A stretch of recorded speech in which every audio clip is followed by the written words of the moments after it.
Jesús no producía ningún tipo de rechazo. La mirada de Jesús es comprensiva, acompaña. Se enfrenta a una sociedad en la que se encasillaba a la gente muy fácilmente. Jesús no funciona así. Los pecadores, ¿por qué se acercaban a Él?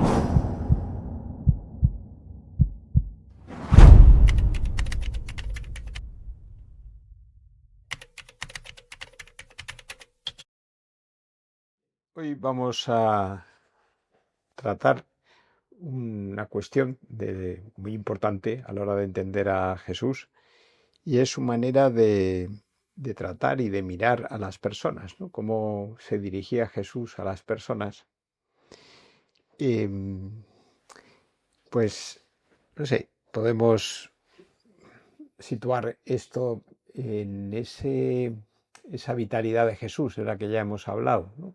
Esa alegría que se desprende de su persona, esa alegría de vivir, ese disfrutar de las cosas, ese ser tan humano. Pues, claro, eso transmitía a su manera de mirar un sentido muy positivo, muy sonriente, muy alegre. Claro, hay pocos momentos en los que se nos describe esa mirada o se intenta describir esa mirada en los evangelios.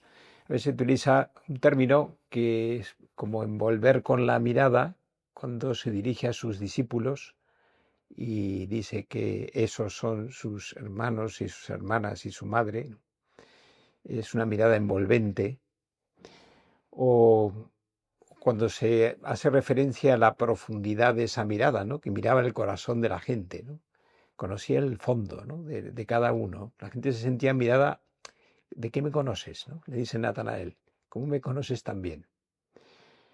O también esa mirada cariñosa, como la que dirige al joven rico, que también se describe de esa manera, ¿no? Le miró con afecto, con cariño.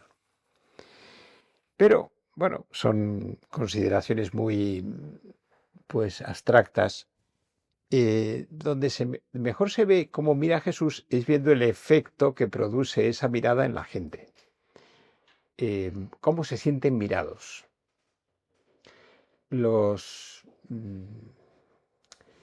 Eh, esa mirada era una mirada que generaba confianza, cercanía, comprensión. Bien, aquí hay una primera cuestión que, si vamos situando el tema. Jesús se enfrenta a una cultura, a una sociedad en la que se encasillaba a la gente muy fácilmente. Había clasificaciones que tenían una carga moral. Publicano, pecador, gentil, hombre, mujer.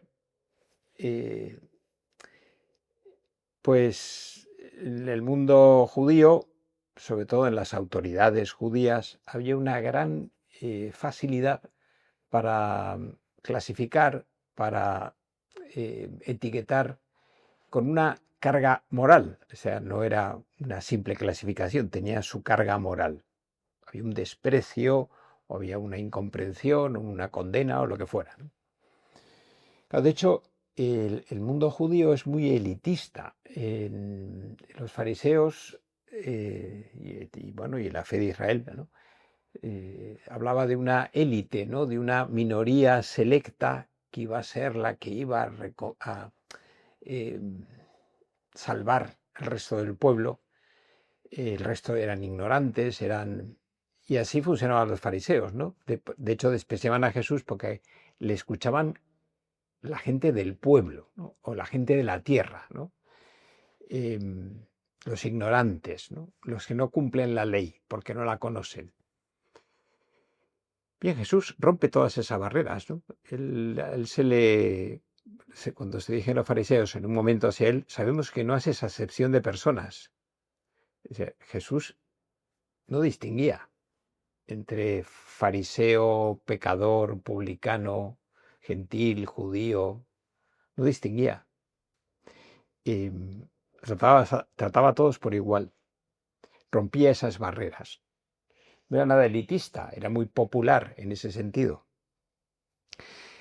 Bien, y claro, por eso la relación de Jesús con sus discípulos es una él lo dice, ¿no? Yo he venido a servir, no he venido a ser servido, he venido a servir. Es una relación de servicio, de cuidado, de atención. O sea, Jesús en ningún momento utiliza a sus discípulos como instrumentos de su misión. Sí, les envía a predicar, pero la importancia de las personas está por encima de todo. Y esto se ve muy bien en cómo les trata, cómo les corrige, cómo les conoce. Y vamos a fijarnos en un caso, porque así podemos hablar en concreto, Pedro, ¿no? El personaje que más, en más momentos tiene relación o interrelación con Jesús. Los evangelios recogen muchos momentos de la relación de Jesús con Pedro. ¿Cómo trata Jesús a Pedro? O sea, Pedro evidentemente tenía muchas limitaciones, muchos defectos. Era un hombre con una alta autoestima, se creía capaz de lo que fuera. Es más, él consideraba que era el que más quería a Jesús, el que más le seguía. Yo daré mi vida por ti, ¿no? No sé los demás, pero yo daré mi vida por ti, ¿no?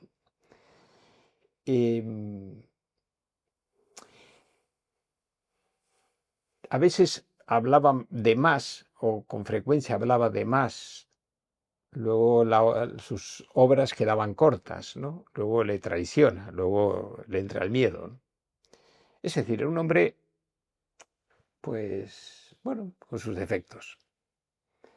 Podemos pensar, Jesús, al relacionarse con Pedro, podía haber estado marcando esos defectos que podían ser perjudicar a la misión que Pedro tenía que cumplir. Podía habérselos estado marcando no sé, de una manera sistemática, ¿no? Y no es así. Jesús corrige a Pedro, sí, pero muy pocas veces. A veces lo hace de una manera muy clara, muy incluso dura, como ya hemos visto. Apártate de mí, Satanás. Otras de una manera más sutil.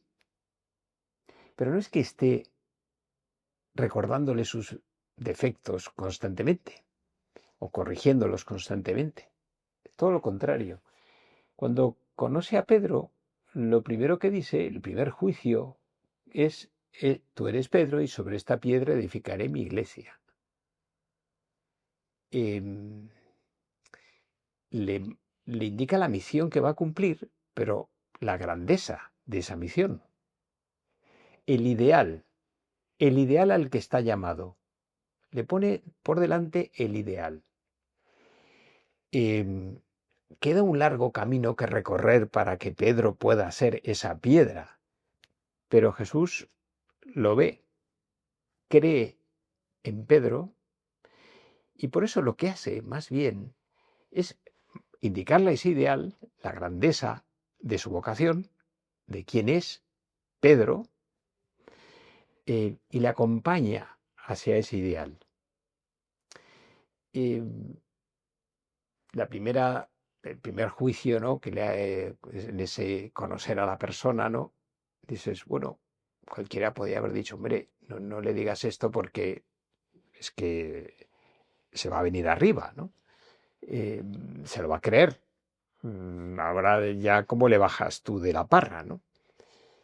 Pues no tiene miedo a eso. Ya hemos considerado ese andar sobre las aguas, ¿no? Ese milagro que hacen entre los dos, entre el poder de Jesús y la fe de Pedro, ¿no? Pero es interesante, nos adelantamos un poco en la escena, ¿no?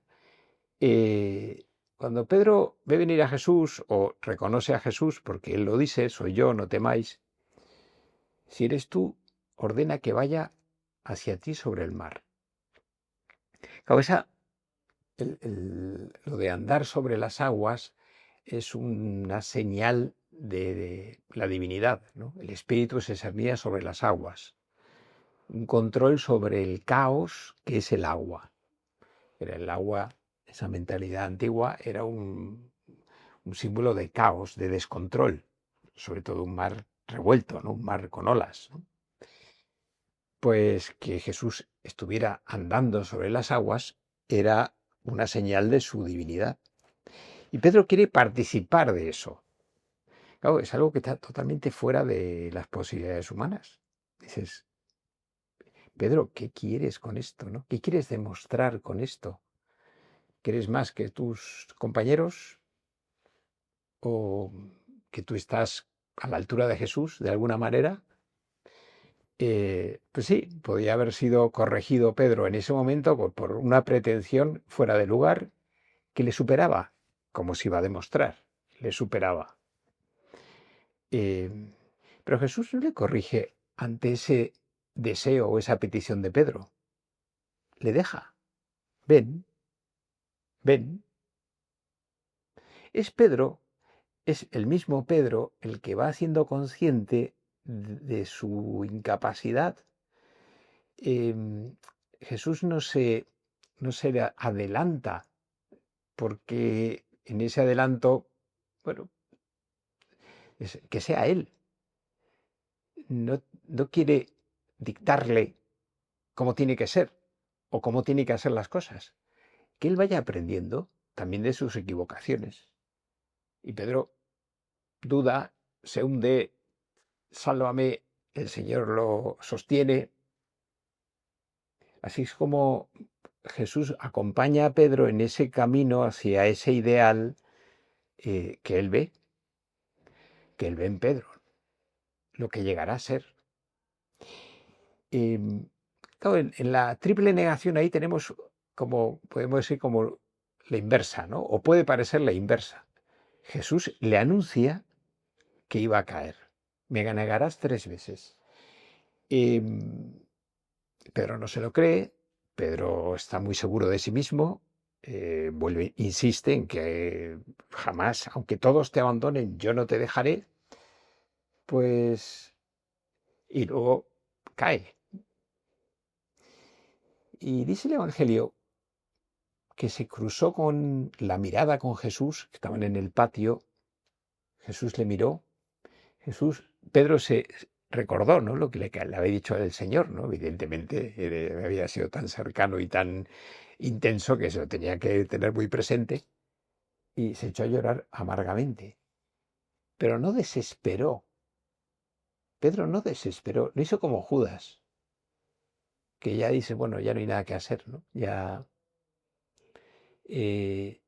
porque Jesús, al adelantarle su caída, lo que está haciendo es hacerle ver que le comprende, que le conoce, que le quiere como es, que le perdona, que ya le ha perdonado esa triple negación. Ya se la ha perdonado. Así se siente Pedro, ¿no? Por eso desespera. Y luego cuando junto al lago le preguntas, le haces esa triple pregunta. Pedro, ¿me amas más que estos? Esa afirmación que probablemente Pedro haya afirmado, ¿no? Yo te amo más que estos. Y Jesús le está planteando eso mismo que me dijiste, ¿sigue siendo verdad? Y Pedro no se atreve, ¿no? Dices, ante sus miserias, ante su debilidad, ante su... Señor, tú sabes que te quiero. Rebaja el listón, ¿no? El que siempre lo pone cada vez más alto, ahora lo ha rebajado. Y Jesús le contesta, apacienta mis ovejas. No ha pasado nada. Sigue siendo el mismo. Sigo viendo en ti la piedra sobre la que edificaré mi iglesia. Jesús siempre está viendo el ideal de esa persona, siempre está viendo el ideal de Pedro y le acompaña hacia ese ideal y le apoya en ese camino. Y todas las caídas, los errores, las traiciones, no las tiene en cuenta. Parece que casi no las tiene en cuenta porque está viendo el ideal. no se queda en la decepción, en me has defraudado, me has fallado, ¿cómo has hecho esto? Te lo había avisado. No, él está viendo el ideal de esa persona, ¿no? El fondo del corazón, de lo que es capaz.